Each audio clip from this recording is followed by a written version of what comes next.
నేను నా భర్త కోసం నా ప్రాణాలైనా ఇచ్చేస్తాను. ఒకవేళ మీరు చేసే పని వల్ల ఆయనకు చిన్న గాయం తగిలినా...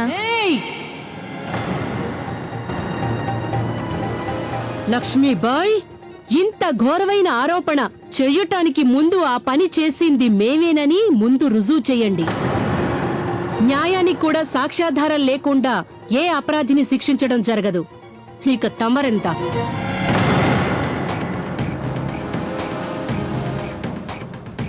మహారాణి లక్ష్మీబాయి, ఇక ఇక్కడి నుంచి దయచేయండి.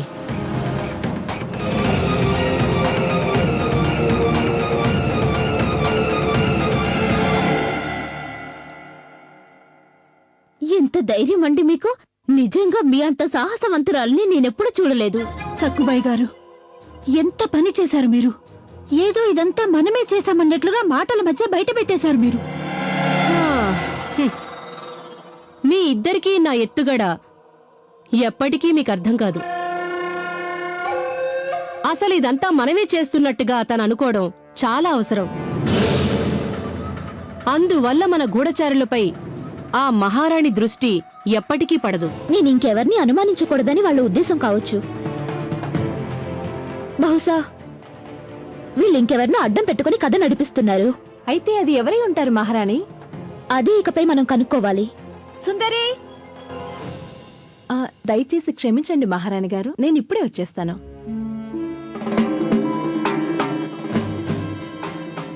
దీని వెనకున్న వాళ్ళెవరూ తెలుసుకోవడం ఎలా? తర్వాత ఏం చేయబోతున్నారో ఎలా తెలుస్తుంది? ప్రణామాలు మహారాజా. మహారాణి గారు మీ దగ్గరకు వచ్చి మిమ్మల్ని కలిశారా?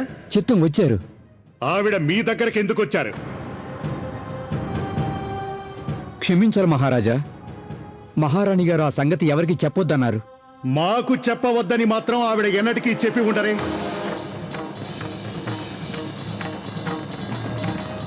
మహారాజా, మహారాణి గారు నన్ను పాలలో కరవాలాన్ని ముంచితే పాలు ఎందుకు నలబడ్డాయో కనుక్కోవడానికే కలుసుకున్నారు.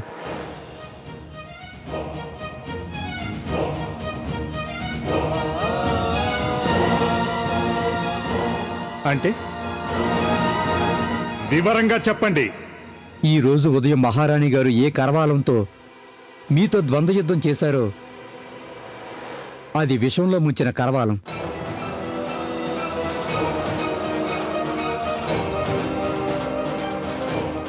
ఎవరో మిమ్మల్ని హతమార్చాలని పన్నాగం పన్నారు. అందుకే ఆ కరవాలాన్ని విషంలో ముంచారు.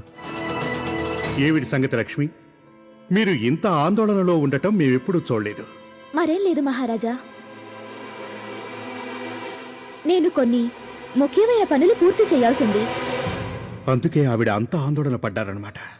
ప్రధానమంత్రి గారు, రఘునాథ్, ఇదేనా మీరు కల్పించిన భద్రతా ఏర్పాట్లు? మహారాణి గారు ఎక్కడికి వెళ్లి ఉంటారో ఏ ఒక్కరికి తెలియదు. ఒకవేళ మహారాణి గారు భవనం నుంచి బయటకు వెళ్లి ఉంటే మనం నియమించిన సైనికులు ఆవిడ్ని చూడను కూడా చూడలేదు. మహారాజా క్షమించండి, మహారాణి గారి కోసం అంతటా వెతుకుతున్నాం. త్వరగా.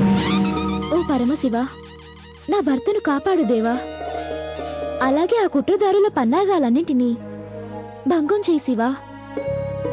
నీ కరుణ కోసం నేను సోమవారం వ్రతం కూడా చేస్తాను.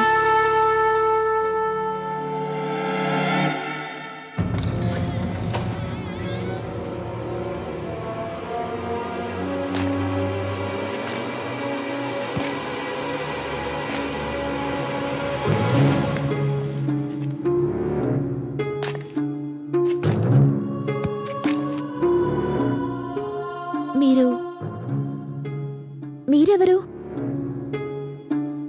మహారాణి గారు, మీరిక్కడికి రావడానికి దారి చెప్పిన మీ భవనంలోని దాసి. ఆమె నా కూతురమ్మా.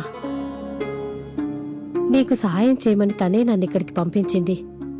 నేనెంతోసేపటిగా ఆవిడ కోసమే ఎదురు చూస్తున్నాను. నా భర్తను కాపాడుకోవడానికి తను నాకేదో ఇవ్వదల్చానని ఆవిడ అన్నారు. నీకదే ఇవ్వడానికి నేనిక్కడికొచ్చాను తల్లి. కానీ ఒకటి గుర్తుంచుకో, ప్రస్తుతం నువ్వు చాలా విపత్కర పరిస్థితిలో ఉన్నావు. అంటే నీ నీడను కూడా నువ్వు నమ్మవద్దు తల్లి.